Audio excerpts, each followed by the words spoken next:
လက်ဖျားခါလောက်ဆရာခြေစွမ်းတဲ့အတူအာဆင်နယ်အသင်းဟာမန်စီးတီးအသင်းကိုအနိုင်ယူပြီးယာတီအသစ်ကိုစူဖလားတစ်ခုနဲ့အတူအဖွင့်လာခဲ့ပါပြီအားလုံးပဲမင်္ဂလာပါရန်ကုန် Sport TV ကနေပြန်လည်ကြိုဆိုလိုက်ပါတယ်ကျွန်တော်တို့ကိုဆုံးပါအာဆင်နယ်ရဲ့ကစားပုံကပွဲအစကနေအဆုံးသေးသက်ကောင်းမွန်ခဲ့တာပါ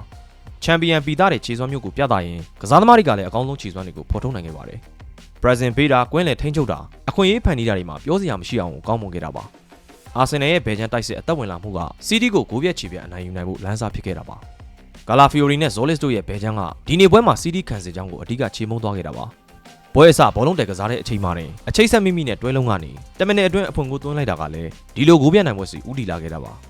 ဒီသွင်းကိုမှအဓိကချီးကျူးရမှာကစကယ်လီနဲ့ကာလာဖီယိုရီပါစကယ်လီကဘော်ဒီဖိတ်နဲ့ခန္ဓာကိုယ်ရိမ့်ထွက်ပြီးပြန်ဘက် area ပေါက်ဆဲကိုပြေးဝင်သွားတဲ့ကာလာဖီယိုရီစီကီလာဘတ်ကိုတိတိကျကျခင်းပေးနိုင်ခဲ့တာပါခန်းစစ်ကစားသမားဆိုပေမဲ့ attacking vision ရှိတဲ့ Gala Fiori ကလည်း Man City ခန်းစစ်ရဲ့လွတ်နေတဲ့ space ကိုချိန်သားကိုက်ပြေးဝင်ပြီးအဖွင့်ဂိုးကိုလှလှပပရယူပေးနိုင်ခဲ့တာဖြစ်ပါတယ်။ဒီဂိုးရလိုက်တာက Arsenal ရဲ့ယုံကြည်မှုကိုပါမြင့်တင်ပေးပြီးပွဲကိုစိတ်ကြိုက်လွှမ်းမိုးနိုင်လိုက်တယ်။ City ဘောလုံးရနိုင်ရင်တော့ zone like pressing နဲ့ marking တွေပေးထားတာမလို့ City ကစားသမားတွေအနေနဲ့ horizontal pass တွေပေးရင်းနဲ့သာအချိန်ကုန်သွားခဲ့ရပါတယ်။ကွင်းလယ်က Bruno Guimaraes, Skelly နဲ့ Odegaard တို့က City ကွင်းလယ်ကို on the ball or off the ball အခြေအနေနှစ်ရပ်စလုံးမှာပါအသာစီးယူနိုင်ခဲ့တာပါ။ဘောလုံးရတာနဲ့တိုက်စစ်ကိုလင်းလင်းမြန်မြန်ပြတ်စားနိုင်တာကလည်းဒီနေ့ပွဲမှာအာဆင်နယ်ကိုအနိုင်ရသွားစေတာပါအထူးသဖြင့်ကပတိန်အိုဒီဂတ်အနေနဲ့အရင်ခြေစွမ်းမျိုးကိုပြန်ပြပေးနိုင်ခဲ့တာပါ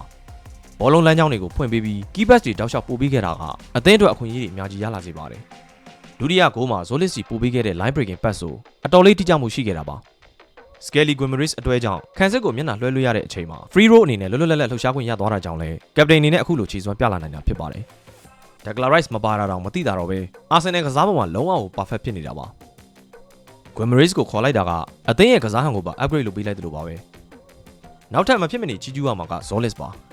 ဒီကောင်လေးကိုပေးရတဲ့တန်ကြီးနဲ့သူလာခဲ့တဲ့လိကြောင့်တိတ်အထင်မကြီးခဲ့ပေမဲ့သူပြနေတဲ့ခြေစွမ်းကဘယ်တောင်မှတနေရာကိုအပိုင်ဆိုင်ယူနိုင်မဲ့ခြေစွမ်းမျိုးဖြစ်နေပါတယ်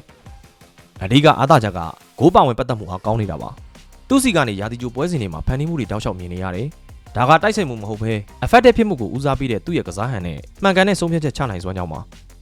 တကူကောင်းတိတ်မဆန်တယ်လို့ကိုအသင်းကဘယ်ကစားသမားမှအခွင့်အရေးကောင်းနေလဲဆိုတာမြင်နိုင်တဲ့ vision မျိုးရှိနေတာပါအိုဒီဂတ်ကိုဖန်တီးပေးတဲ့အလုံးဆိုရင်အိုဒီဂတ်ပြေးဝင်လာမဲ့လမ်းကြောင်းကိုကြိုတွက်ဆပြီးမှထိုးပေးလိုက်တာမျိုးဖြစ်ပါတယ်နောက်ပြီးအသင်းရဲ့လက်ကောင်လို့ပြောရမယ့်ကစားသမားပါခန်းစစ်ကလည်းစူးစီးမှုအပြည့်နဲ့မာကျော်မှုကိုပြသနိုင်တယ်ကွင်းလယ်ကလည်းပွဲကိုလိုသလိုထိန်းချုပ်နိုင်တယ်တိုက်စစ်ကလည်းအခွင့်အရေးဖန်တီးမှုတွေနဲ့အတူလိုအပ်တဲ့သွင်းဂိုးတွေကိုရယူပေးနိုင်ပါတယ်ဒါတောင်ညာချမ်းမှာအနေငယ်တကူကောင်းဆန်နေတာရဲ့အပိုင်အခွင့်အရေးတချို့လွဲခဲ့တာရဲ့အကြောင်းသာဒီတက်ပို့ပြီးဂိုးပြတ်မသွားတာပါဆိုတော့အာဆင်နယ်အတွက်တော့ထိုက်တန်တာထက်ပိုတဲ့နိုင်ပွဲတစ်ပွဲကိုရရှိလိုက်တာပဲဖြစ်ပါတယ်အားလုံးပဲကျေးဇူးတင်ပါတယ်နောက်ဗီဒီယိုမှာပြန်တွေ့ပါမယ် Wine Sport မှာ e-sport နဲ့ဘောလုံးဆော့ချင်သူတွေအတွက်ရန်ကုန် Sport TV ရဲ့ promo code YNGNTV ကိုအသုံးပြုပြီးတော့ 100% bonus တွေရယူနိုင်ပါတယ်အသေးသေးသိရှိလိုပါက Wine Sport မြန်မာ Facebook page နဲ့ Wine Sport application ရဲ့ customer service call လေးကိုနှိပ်ပြီးတော့လည်း24နိုင်တည်တွေ့ရတယ်မေးမြန်းလို့ရပါတယ်အားလုံးပဲကျေးဇူးတင်ပါတယ်